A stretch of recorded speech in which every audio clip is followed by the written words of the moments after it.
Handa ka na ba sa automated Ipcrf for the new normal? Sa video na ito, tuturuan ko kayo kung paano nyo i-accomplish ang inyong Ipcrf for teachers 1 to 3. Let us click the file. Tong Ipcrf na to ay sample pa lang to for you to know how are you going to accomplish your Ipcrf for the new normal. Okay, so let's try to answer the following. So, name of employee. So, name nyo po ng teachers 1 to 3. Example, my name. Your position. Ano ba ang position mo if you are teacher 1, teacher 2, or teacher 3? Employee ID number. Employment status. So, regular, permanent. And then, your age. So, usually, the prescribed Ipcrf, meron itong mga drop-down buttons. So, but this time, it is just a sample. Pinapakita lang dito kung paano kayo mag-accomplish ng inyong Ipcrf. Okay, so level taught. So, yan, junior high school. And then, grade level taught. Grade 7, kung anong grade ng inyong tinuturuan. Rater, sino ba ang rater nyo? Usually, the rater is your master teacher, head teacher, and your school head. So, kung wala pang master teacher or head teacher sa school nyo, your OIC, your teacher in charge, or even your school head. So, date of review is example lang po yan. The rating period, so school year 2020 to 2021. Okay, number of years in teaching. If it's the prescribed one, so meron yung drop down arrow. Okay, so bachelor's degree. And then area of specialization. Okay. So, values education, kasi yun ang major ko, yun ang tinuturo ko. So, region. So, depende yan kung anong region kayo kabilang. Division, district or municipality, school name, school ID, school type, okay, public school. School small. Actually, dapat ito ay school size. Okay. So, it's either small, large. Okay. And then your curriculum classification. So,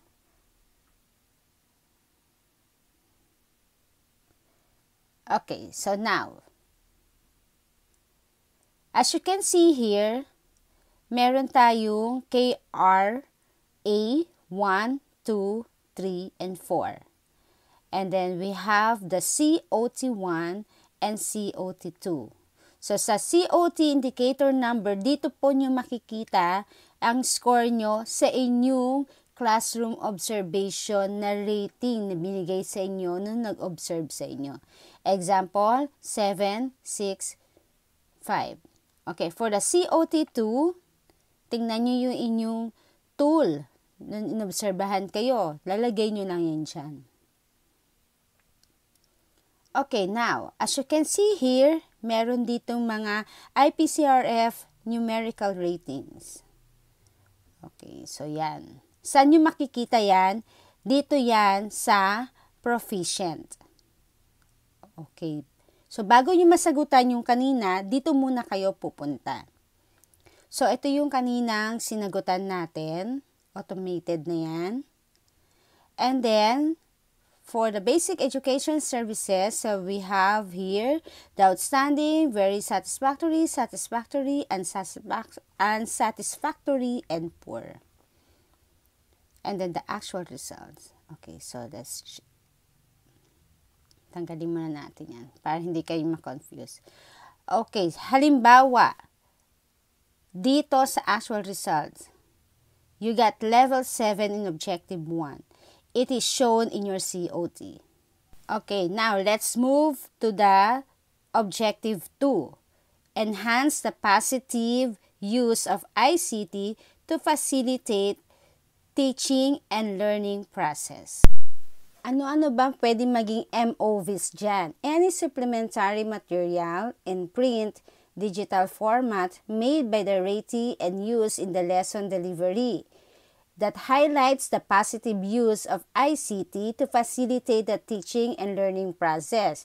Example, activity sheets, lesson plan, your DLP, DLL, weekly home learning plan, or lesson exemplars, video lesson, audio lesson, other learning materials in print or digital format, and one lesson from a self-learning module. And please specify and provide annotations. Example, let us choose very satisfactory or 4. So copy and then put it in the actual results and then write or encode 4. Okay, there you go. Next, let's move to the next objectives. Objective 3. Applied a range of teaching strategies to develop critical and creative thinking as well as other higher order thinking skills. So, ano yung mga MOVs na kailangan dito? Activity sheets, one lesson from a self-learning module, lesson plan, video lesson, audio lesson, other learning materials print or digital format. But take note, yung kanina ay para sa ICT. But this time, it is about higher order thinking skills. How you develop critical and creative thinking. And you need also to put or provide annotations. Example, outstanding ang kukunin natin or 5. So talaga nakagawa mo naman lahat. So actual results and then you put 5. Objective 4. Establish a learner-centered culture by using teaching strategies that respond their linguistic, cultural, socio-economic, and religious backgrounds. So, ano-ano ba ang mga MOVs para dito? Activity sheets, one lesson from self-learning module, lesson plan, video lesson, audio lesson, and other learning materials. So, pareho lang to kanina. Pero this time, ang pinagkaiba naman nito is you need to highlight the teaching strategies that are responsive to learners in linguistic, cultural, socio-economic, or religious backgrounds. And, of course, don't forget to provide annotations. So, na-utilize mo naman yung effective teaching strategies at as a group level, so let's put 4. Objective 5. So, ano ba yung mga means of verifications dito? So, this one is your classroom observation tool, rating sheet. Tingnan nyo po yun nandoon sa inyong rating sheet. Stated there, it is 4.5. So, based sa COT nyo kanina. Okay, then let's go back to proficient. Okay, and then dahil 4.5, pwede natin siyang gawin in level 5. Demonstrated level in objectives 5 as shown in COT rating. Okay, so there you go. Okay, now let's move to the next. The diversity of learners and assessment reporting. So, objective 6. So, ano ba yung mga MOBs para dito? So, evidence that highlights providing accurate and constructive feedback to improve learners' performance and that shows timeliness of feedback given to any of the following: activity sheet, performance tasks, quiz or test, and self-learning module. But this time, we will not rate only the quality, but including the timeliness. It depends on the working days of your submission. It can be 5, working days from submission, within 6-10 working days from submission, within 11-20 to 20 working days from submission, beyond 20 working days from submission, or no evidence was shown. Example, for you provided learners with accurate and general constructive feedback as shown in the evidence submitted. Okay, so we will choose 3. Objective 7. It is based on your COT. Okay, now let's go back here. Okay, so wala siyang grade. So let's change this. So just example lang naman to. So let's copy and paste. Okay. Okay, so there you go. So 4. So the answer here is 4. And now let's go back to the proficient. Okay, so the answer there is 4. Okay, next. Objective 8.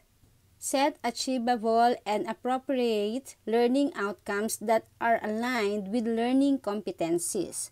So what are the MOVs for this objective? The lecture discussion, activity or activity sheet, performance task, rubric for assessing performance using criteria that appropriately describe the target output. Okay, example. Majority of the learning outcomes set are aligned with the learning competencies as shown in the MOV submitted. So it is 4. Okay, now let's move now to objective 9. So objective 9 is build relationships with parents, guardians, and the wider school community to facilitate involved in the educative process. What are the MOVs? Distribution of learning materials to learners, parents.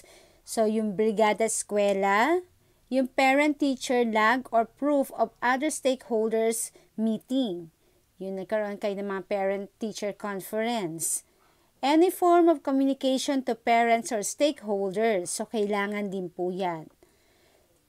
This time, it is not quality but also the efficiency. The number of the acceptable MOVs. Example, you submitted any 3 of the acceptable MOV. So that is 4. Okay, now let's move. Objective 10. Participated in professional network to share knowledge and to enhance practice. So what are the MOVs for here? Certificate of completion in a course training, certificate of participation in webinar, retooling, upskilling, and other training or seminar workshop, certificate of recognition as a speaker in the webinar, any proof of participation to a benchmarking activity, any proof of participation school LAC session, it can be online or face-to-face, certified by the LAC coordinator, and you need to specify and provide annotation. So this time, it's not only the quality, but also the efficiency. Example, so we will choose outstanding, participated in any professional network or activity. So that is 5. And for your efficiency, it is also 5. Objective 11. Develop a personal improvement plan based on reflection of one's practice and ongoing professional learning. So, what are the MOVs for here? The main MOV is individual performance and commitment review from development plan. So what are the other MOVs here? The reflection of one's practice during LAC session, your reflection, personal notes on coaching and mentoring, personal notes on journal or division or school inset with proof of attendance, certificate of enrollment, registration form, Any learning material highlighting the improvement done based on the accomplished reflection, and you need to provide the annotation. And then for the plus factor, perform various related work activities that contribute to the teaching learning process. So what are the MOVs? Proof of commitment, involvement, advisoryship or co-curricular activities, involvement as a module learning material, participation in SDO, Mac TV radio-based instruction, book or journal authorship, coordinatorship, coaching and mentoring learners in competitions, mentoring pre-service teachers, participation in demonstration teaching, participation as research presenter in forum, and you need to provide the MOVs.